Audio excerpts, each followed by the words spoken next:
Саламатсыздарбы, урматтуу депутаттар, урматтуу бүгүнкү жыйындын катышуучулары, урматтуу Акылбек Сөнбекович. Акылбек Сөнбекович, өткөн жыйында ушул эки маселени баяндамасын уктук эле да. Мен баяндамада ушул 23, 24, 25 жылдары завод, фабрика, жеңил жана оор өнөр жай жана миңдеген же жүздөгөн адам жарандары иш менен камсыз болот деген баяндамадан уга албадым да. Мен сизден сурайын дедим эле.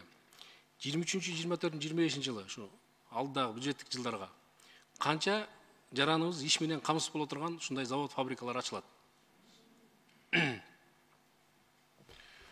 Урматтуу Айбек Алтынбекович, докладта жаңы жумушчу орундар тууралуу сөз бар болчу. Негизинен азыркы күнү өкмөттүн гана жардамы менен быйыл 80 ишканага жардам бердик. Түздөн түз финансы жагынан анын продукциясын сыртка чыгаруу тууралуу жана өзүнүн программасын түзүп, ошол фонддор аркылуу 80 гана ишканага жардам бердик. Эмдиги жылы биздин план боюнча жок дегенде 150 ишканага түздөн түз жардам берүү. Кийинки жылга жалпы канча жараныбыз иш менен камсыз болот, ошону айтсаңыз? Иш орун ачылат? Болжол менен 20 миңдин тегерегинде, ооба. 20 миң, ооба. Биз салык менен эле ушул келерки 3 жылды ала турган болсок, элибизди мындайча айтканда кыйнап коебуз да. Ошондой чоң заводдор, фабрикалар ачылып кала турган болсо, мамлекеттин кирешеси канчалык көп түшкөн болсо, ошол эле медицина, ошол эле билим берүү, ошол эле бардык тармактарда пенсия, пособиялардын бардыгы көбөйөт деген мындай чоң бир үмүт менен болот эле иштер.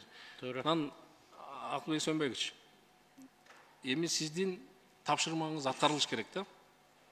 Мына салыкка койгон тапшырмаңыз ашыгы менен аткарылып атат да. Бажы бүгүнкү күндө 24 миллиардка аткарылбай атат. Эмне үчүн дегенде, Самат Сатаровичтин иш алып баруусу же башка бир себептер мененби сиздин тапшырмаңыз аткарылбады да. Мына мен анализдеп чыктым да, Семетеевдин убагында биздин бажы түшүмдө кирешелери көтөрүлгөн да, пландар аткарылган. Самат Сатарович келгенден кийин ал тезинен ылдый түшүп аткарылбай баштаган да. Андан кийин сиз өзүңүз Кубанычбеков Адилет деген жигитти койдуңуз, ал жигит келгенде дагы көтөрүлдү да. Жогору көтөрүлдү, пландын бардыгы аткарылды. Кайра Самат Сатарович келди, мына бүгүнкү күнгө чейин сиздин тапшырмаңыз аткарылбай атат да. Бир чара көрүш керек да, эгерде эң бизге салык менен бажы эле биздин бюджетибиздин эң көп толтурган каражаттарды ушу эки эле кызмат түзөт. Ушул боюнча өзүңүздүн бир пикириңизди билдирип койсоңуз, сизди же укпай атат, же сизди тоготпой атат, же иштешин билбейт. Иштей турган, билген адам, сизди тоготкон адамды алып барып иштетиш керек.